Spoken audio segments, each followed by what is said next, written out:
Hello NRIs, this is huge. ഞാൻ ഇന്ന് പറയാൻ പോകുന്ന ഇൻവെസ്റ്റ്മെന്റിന് നിങ്ങൾക്ക് ഫോംസ് വേണ്ട, എൻലെസ് ഡോക്യുമെന്റ്സ് വേണ്ട, കംപ്ലീറ്റ്ലി ടാക്സ് ഫ്രീ, TDS വേണ്ട, ഈവൻ ക്യാപിറ്റൽ ഗെയിൻ ടാക്സ് പോലും വേണ്ട. സൗണ്ട്സ് ഇമ്പോസിബിൾ അല്ലേ? യെസ്, ഫസ്റ്റ് ടൈം എവർ ഒരു മ്യൂച്വൽ ഫണ്ട് NRIസിന് വേണ്ടിയിട്ട് മാത്രമായിട്ട് വന്നിരിക്കുന്നു. നമ്മൾ NRIസിനെ ഇൻവെസ്റ്റ് ചെയ്യാനായിട്ട് എൻലെസ് ഫോം ഫില്ല് ചെയ്യുന്ന പെയിൻ എത്രത്തോളമാണ് എന്ന് എനിക്കറിയാം, കാരണം ഞാൻ സ്വയം അത് ചെയ്തിട്ടുള്ളതാണ്. ബട്ട് ഞാൻ ഇന്ന് പറയാൻ പോകുന്ന കാര്യം, ദിസ് വിൽ ചേഞ്ച് എവറിത്തിങ്. അത് മാത്രമല്ല, NRIസിന് നോർമലി അവരുടെ മുന്നിൽ വരുന്ന പല ഹഡിൽസ് മാറ്റാനും അവർക്ക് ടാക്സ് ഫ്രീ ആയിട്ട് ഈസി ആയിട്ട് ഇൻവെസ്റ്റ് ചെയ്യാനുള്ള മാർഗ്ഗമാണ് നമ്മൾ ഇന്ന് നോക്കുന്നത്. ആൻഡ് ഇൻവെസ്റ്റ് ചെയ്യാന്ന് പറയുമ്പോൾ അത് ലോങ് ടേമിൽ ഇൻവെസ്റ്റ് ചെയ്യുന്ന കാര്യമാണ് ഞാൻ പറയുന്നത്. ഈ വീഡിയോയിൽ ഇന്ന് ഞാൻ പറയാൻ പോകുന്ന ആ ഒരു ഓപ്ഷൻ, അത് ആർക്കാണ് പ്രോപ്പറായിട്ട് ചേരുന്നത് എന്ന് ഞാൻ പറയും.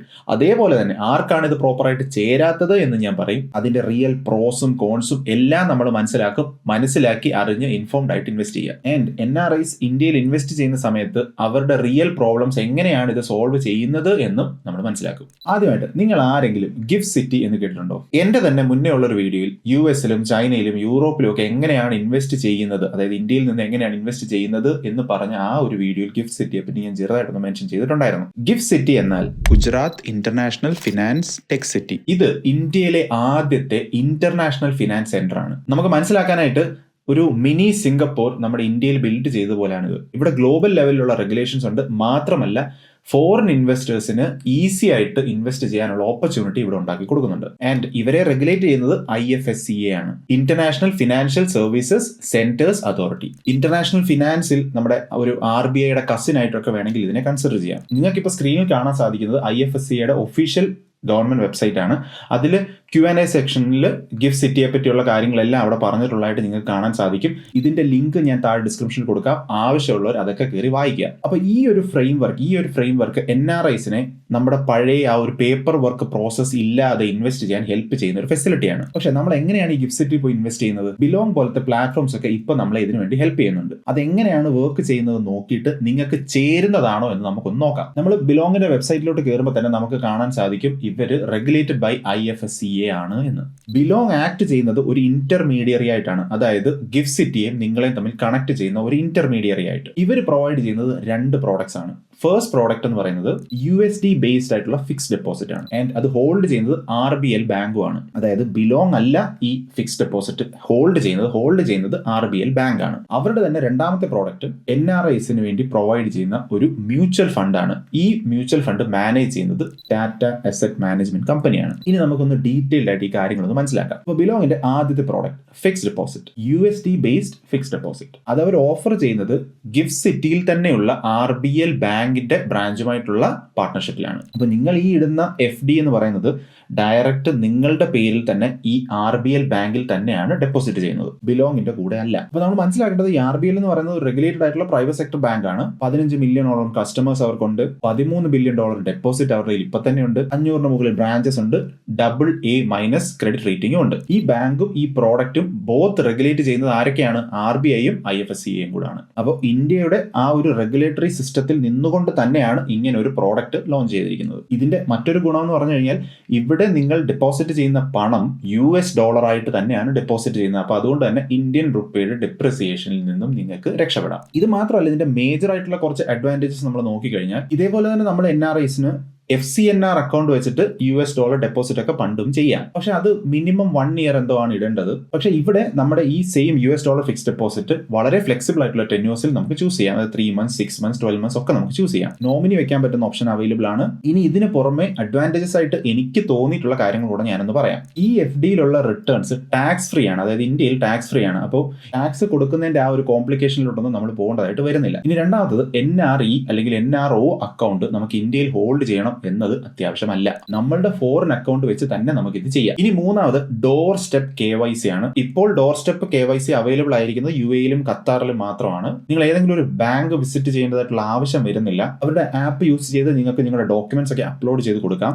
ബിലോങ്ങിന്റെ തന്നെ റെപ്രസെന്റേറ്റീവ് നമ്മുടെ വീട്ടിൽ വന്നിട്ട് ഈ KYC പ്രോസസ് എല്ലാം കംപ്ലീറ്റ് ചെയ്ത് വെരിഫിക്കേഷൻ പ്രോസസ് എല്ലാം നിങ്ങൾക്ക് വേണ്ടി ചെയ്യുന്നതായിരിക്കും. ഒരു 15 മിനിറ്റ്സിനകം ഈ പ്രോസസ് ഫുള്ള് തീരും. ഇനി അടുത്തത്, ഞാൻ ഓൾറെഡി നേരത്തെ പറഞ്ഞതാണ്, FD നമ്മൾ ഇടുന്നത് US ഡോളറിലായതുകൊണ്ട് തന്നെ റുപ്പി ഡിപ്രിസിയേഷൻ നിന്നും നമുക്ക് രക്ഷപ്പെടാം. അതിന്റെ കാരണം എന്താണ്? നമുക്ക് എല്ലാവർക്കും അറിയാം, റുപ്പി എന്ന് പറയുന്നത് US ഡോളറിനെ കമ്പയർ ചെയ്ത് നോക്കുമ്പോൾ കഴിഞ്ഞ കുറെ നാളായിട്ട് ഡിപ്രിസിയേറ്റ് ചെയ്തുകൊണ്ടിരിക്കുകയാണ്. അപ്പോൾ നമ്മൾ US ഡോളറിൽ തന്നെയാണ് ഇൻവെസ്റ്റ് ചെയ്യുന്നതെങ്കിൽ നമ്മുടെ ആ റുപ്പി ഡിപ്രിസിയേഷനിൽ നിന്നും നമുക്ക് കുറച്ച് മാറി നിൽക്കാനായിട്ടും സാധിക്കും. ഇനി അഞ്ചാമത്തത്, നമുക്ക് $1,000 വരെ ഇത് സ്റ്റാർട്ട് ചെയ്യാം എന്നുള്ളതാണ്. ഇനി നമുക്ക് ബിലോങ്ങിന്റെ സെക്കൻഡ് പ്രോഡക്റ്റ് ആയിട്ടുള്ള മ്യൂച്വൽ ഫണ്ട് എന്താണ് എന്ന് നോക്കാം. ഓൾറൈറ്റ്, അപ്പോൾ ബിലോങ് നമ്മൾ NRIസിന് മ്യൂച്വൽ ഫണ്ടിൽ ഇൻവെസ്റ്റ് ചെയ്യാനായിട്ടാണ് നമ്മൾ ഹെൽപ്പ് ചെയ്യുന്നത്. അപ്പോൾ നിങ്ങൾക്കൊക്കെ അറിവുള്ള കാര്യമായിരിക്കാം, നമ്മൾ നാട്ടിൽ യൂസ് ചെയ്തുകൊണ്ടിരുന്ന ആ ഒരു ഡിമാറ്റ് അക്കൗണ്ട് യൂസ് ചെയ്ത് നമ്മളൊരു NRI ആയി കഴിഞ്ഞാൽ അത് നമുക്ക് കണ്ടിന്യൂ ചെയ്ത് യൂസ് ചെയ്യാൻ പറ്റില്ല. ഇതൊക്കെ ഞാൻ പല തവണയായിട്ട് എൻ്റെ പല വീഡിയോസിൽ പറഞ്ഞിട്ടുള്ളതാണ്. ഞാൻ നാട്ടിൽ ഏതോ ഒരു ഡിമാറ്റ് അക്കൗണ്ട് യൂസ് ചെയ്തിട്ടുണ്ടായിരുന്നു, ഞാൻ NRI ആയപ്പോഴും അത് തന്നെ കണ്ടിന്യൂ ചെയ്ത് യൂസ് ചെയ്യുന്നു എന്ന്. അത് ഓക്കെ ആണോ എന്ന് എന്നോട് ചോദിക്കുന്ന ആളുകളോട് അത് ഓക്കെ അല്ല.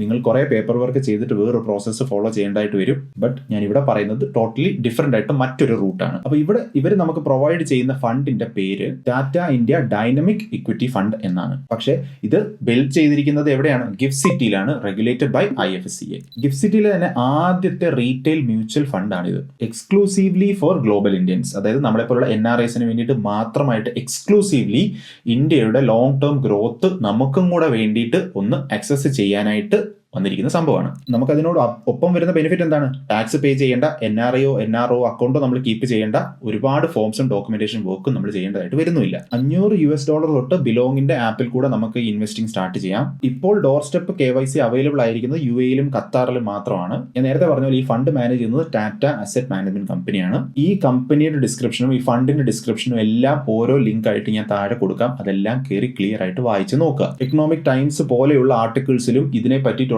ആർട്ടിക്കിൾസ് വന്നിട്ടുള്ളതിന്റെ ഒക്കെ ലിങ്ക് ഞാൻ താഴെ കൊടുക്കാം. നിങ്ങൾക്ക് സമയമുണ്ടെങ്കിൽ അതെല്ലാം ഒന്ന് കയറി വായിച്ച് എന്താണ് ഈ സംഭവം എന്ന് കുറച്ചുകൂടി ഡീപ്പായിട്ട് മനസ്സിലാക്കാൻ ശ്രമിക്കുക. ഓൾറൈറ്റ്, അപ്പോൾ ഞാൻ ഇവിടെ പറഞ്ഞ ഈ ഒരു ഫീച്ചർ കൊണ്ട് നമുക്ക് കിട്ടുന്ന ബെനിഫിറ്റ് എന്ന് പറഞ്ഞാൽ, ഒന്ന്, നമ്മൾ ക്യാപിറ്റൽ ഗെയിൻ ടാക്സ് കൊടുക്കണ്ട എന്നുള്ളതാണ്. രണ്ട്, TDS ഇല്ല. ഇതൊന്നും ഇല്ലാതെ ഈ ഇന്ത്യയുടെ ഗ്രോത്തിൽ നമുക്ക് കുറച്ച് ആക്സസ് കിട്ടും എന്നുള്ളതാണ് ഇതിന്റെ ഏറ്റവും വലിയ അഡ്വാൻറ്റേജ്. അപ്പോൾ അങ്ങനെ ക്യാപിറ്റൽ ഗെയിൻ ടാക്സ് നമ്മൾ കൊടുക്കേണ്ടാത്തത് കൊണ്ട് തന്നെ നമ്മൾ ഈ ഒരു കാര്യത്തിന് വേണ്ടിയിട്ട് ITR ഫയൽ ചെയ്യുന്നതായിട്ട് വരുന്നില്ല. നിങ്ങൾക്ക് മറ്റെന്തെങ്കിലും കാരണത്താൽ ITR ഫയൽ ചെയ്യണോ എന്ന് എനിക്കറിയില്ല. അങ്ങനെ നിങ്ങൾ ചെയ്യാൻ പാടില്ല എന്നല്ല ഞാൻ പറയുന്നത്. പക്ഷെ ഈ ഒരു കാര്യത്തിൽ നിന്നും നമുക്ക് പ്രോഫിറ്റ് കിട്ടുന്നത് കൊണ്ട് നമ്മൾ ITR ഫയൽ ചെയ്യേണ്ടതായിട്ട് വരുന്നില്ല എന്നാണ്. കാരണം എന്താണ്? നമ്മൾ നിൽക്കുന്ന രാജ്യത്തിൽ നമ്മുടെ ഫോറിൻ ബാങ്ക് അക്കൗണ്ട് വെച്ചിട്ടാണ് നമ്മൾ ഡയറക്റ്റ് ആയിട്ട് ഇൻവെസ്റ്റ് ചെയ്യുന്നത്. നമ്മൾ നാട്ടിലെ NRO അക്കൗണ്ട് വെച്ചിട്ടല്ല നമ്മളിത് ചെയ്യുന്നത്. ഇവിടെ ബിലോങ് ഓഫർ ചെയ്യുന്നത് സീറോ കമ്മീഷൻ മ്യൂച്വൽ ഫണ്ട്സ് ആണ്. മാത്രമല്ല സീംലെസ് ആയിട്ട് നല്ല ഒരു ആപ്പ് വഴി നമുക്ക് ഇൻവെസ്റ്റ് ചെയ്യാൻ സാധിക്കും. ഇനി ഇത്രയും നേരം ഞാൻ കുറെ പോസിറ്റീവ് പറഞ്ഞു, പക്ഷേ നമ്മൾ എല്ലാ പ്രോഡക്റ്റിന്റെയും എല്ലാ വശങ്ങളും അറിഞ്ഞിരിക്കണം. ഈ പ്രോഡക്റ്റ് ഇപ്പോഴും പുതിയ പ്രോഡക്റ്റ് ആണ്. ഒരു യങ് ആയിട്ടുള്ള ഒരു റെഗുലേറ്ററി സിസ്റ്റത്തിന്റെ എക്കോ സിസ്റ്റത്തിലാണ്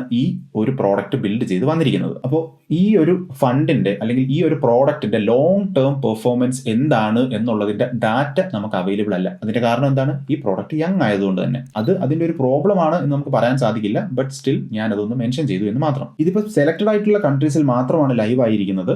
ഇന്ത്യയിൽ ഇതിന് നിങ്ങൾ ടാക്സ് കൊടുക്കേണ്ടതായിട്ട് വരില്ല. നിങ്ങൾ ജീവിക്കുന്ന രാജ്യത്ത് ടാക്സ് റെഗുലേഷൻസ് എന്താണ് എന്നുള്ളത് നിങ്ങൾ ചെക്ക് ചെയ്തിട്ട് മാത്രം ചെയ്യുക. ഈ ഒരു ഫണ്ട് അല്ലെങ്കിൽ ഈ ഒരു പ്രോഡക്റ്റ് ആർക്ക് ചേരില്ല? ഷോർട്ട് ടേം പ്ലേയേഴ്സിനും ട്രേഡേഴ്സിനും ഒന്നും ഇത് ചേരില്ല. ഇത് ചേരുന്നത് പേഷ്യന്റ് ആയിട്ട് ലോങ് ടേമിൽ ഇന്ത്യയുടെ ഗ്രോത്തിൽ പാർട്ടിസിപ്പേറ്റ് ചെയ്ത് ലോങ് ടേം റിട്ടേൺസ് ഉണ്ടാക്കാനായിട്ട് ശ്രമിക്കുന്ന ആൾക്ക് മാത്രമാണ് ഈ പ്രോഡക്റ്റ് ചേരുന്നത്. നിങ്ങളൊരു ട്രേഡറോ അല്ലെങ്കിൽ ഷോർട്ട് ടേം ഇൻവെസ്റ്ററോ ആണെങ്കിൽ ഈ പ്രോഡക്റ്റ് നിങ്ങൾക്ക് ചേരില്ല. ബട്ട് സ്റ്റിൽ ഞാൻ ചിന്തിക്കുന്നത് ഇതൊരു ബിഗ് സ്റ്റെപ്പ് ഫോർവേഡ് ആണ് എന്ന് തന്നെയാണ്. NRIസിന് വളരെ ഈസി ആയിട്ട് ഇന്ത്യൻ ഇക്വിറ്റീസിൽ ഗ്ലോബൽ ലെവൽ കൺവീനിയൻസോടുകൂടി ഫുൾ റെഗുലേഷനോടുകൂടി സീറോ ടാക്സും അടച്ചുകൊണ്ട് സിമ്പിൾ ബോർഡർലെസ് ആപ്പ് എക്സ്പീരിയൻസ് ആദ്യമായിട്ടാണ് പ്രൊവൈഡ് ആയിരിക്കുന്നത്. ആൻഡ് ഇൻ ദി എൻഡ് നിങ്ങൾക്ക് ഏതാണ് നല്ല പ്രോഡക്റ്റ് എന്ന് നിങ്ങൾ മനസ്സിലാക്കി അത് ചൂസ് ചെയ്യുക. ഞാൻ 2 പ്രോഡക്റ്റ് ഇപ്പൊ പറഞ്ഞു, അതായത് ബിലോങ്ങിന്റെ തന്നെ 2 പ്രോഡക്റ്റ് പറഞ്ഞു. അതിൽ നിങ്ങൾക്ക് ഏതാണ് ചേരുന്നത് എന്ന് നോക്കി പിക്ക് ചെയ്യുക. $US ഫിക്സ്ഡ് ഡെപ്പോസിറ്റ് ആണോ അതോ Tata India dynamic equity fund ആണോ നിങ്ങൾക്ക് ചേരുന്നത് എന്ന് കുറച്ച് സമയം എടുത്ത് കാര്യങ്ങളൊക്കെ മനസ്സിലാക്കി ആർട്ടിക്കിൾസ് ഒക്കെ വായിച്ച് നിങ്ങൾ തീരുമാനിക്കുക. ലിങ്ക് ഞാൻ ഡിസ്ക്രിപ്ഷനിൽ കൊടുക്കാം. നിങ്ങൾ പ്രോപ്പറായിട്ട് നിങ്ങളുടെ റിസർച്ച് നടത്തുക. നടത്തിയതിനു ശേഷം നിങ്ങൾക്ക് എന്തെങ്കിലും സംശയം ഉണ്ടെങ്കിൽ നിങ്ങൾക്ക് ഡയറക്റ്റ് ആ ടീമിനെ, അതായത് ബിലോങ്ങിന്റെ ടീമിനെ തന്നെ കോൺടാക്ട് ചെയ്യാൻ പറ്റുന്നതാണ്. അതിനുള്ള ഓപ്ഷൻ അവിടെ ഉണ്ട്. വാട്സാപ്പിൽ വഴി പോലും നിങ്ങൾക്ക് അവരുമായിട്ട് കോൺടാക്ട് ചെയ്ത് അവരോട് സംസാരിക്കാം. ഇനി അതല്ല ഫോൺ നമ്പർ യൂസ് ചെയ്യണമെങ്കിൽ അങ്ങനെ യൂസ് ചെയ്യാം. ഇമെയിൽ വഴിയൊക്കെ നിങ്ങൾക്ക് അവരുമായിട്ട് കോൺടാക്ട് ചെയ്യാം. അവരുമായിട്ട് കോൺടാക്ട് ചെയ്തോ നിങ്ങൾ നിങ്ങളുടെ റിസർച്ച് നടത്തിയോ നിങ്ങൾക്ക് കോൺഫിഡന്റ് ആണ് എന്ന് തോന്നുന്ന സമയം ഞാനിപ്പോൾ പറഞ്ഞ കാര്യങ്ങളും നിങ്ങൾ മനസ്സിലാക്കിയ കാര്യങ്ങളെല്ലാം മേക്ക് സെൻസ് ഉണ്ടാക്കുന്ന സമയം നിങ്ങൾക്ക് ഇൻവെസ്റ്റ് ചെയ്ത് തുടങ്ങാം. നിങ്ങൾക്ക് നിങ്ങൾ ചെയ്യുന്നത് എന്താണെന്ന് അണ്ടർസ്റ്റാൻഡ് ചെയ്താൽ മാത്രം മുന്നോട്ട് ഇൻവെസ്റ്റ് ചെയ്ത് തുടങ്ങുക. സോ നിങ്ങളൊരു NRI ആയിരുന്നു, നിങ്ങൾ ഇന്ത്യയിൽ ഇൻവെസ്റ്റ് ചെയ്യണമെന്ന് ഒരുപാട് ആഗ്രഹം ഉണ്ടായിരുന്ന ഒരാളായിരുന്നു. പക്ഷേ നിങ്ങൾക്ക് ഈ പേപ്പർ വർക്കുകളും തലവേദനകളും ടാക്സിന്റെ പ്രശ്നങ്ങളും ഒക്കെ കാരണം ഇതുവരെ ഇൻവെസ്റ്റ് ചെയ്യാൻ പറ്റാതിരുന്ന ഒരാളാണെന്നുണ്ടെങ്കിൽ ഡെഫിനറ്റ് ആയിട്ടും നിങ്ങൾ ഇതൊന്ന് കൺസിഡർ ചെയ്യുക. താഴെ കൊടുത്തിരിക്കുന്ന ലിങ്ക് ഒക്കെ എക്സ്പ്ലോർ ചെയ്യാൻ ശ്രമിക്കുക. ഇതിനെപ്പറ്റി കൂടുതൽ കാര്യങ്ങൾ പഠിക്കുക. നിങ്ങൾ മനസ്സിലാക്കാൻ ശ്രമിക്കുക ബിലോങ്ങിന്റെ ഈ സേവിങ്ങും ഇൻവെസ്റ്റിങ്ങും പ്ലാന് നിങ്ങൾക്ക് ചേരുന്നതാണോ എന്ന്. അപ്പോൾ അടുത്ത വീഡിയോയിൽ കാണാം.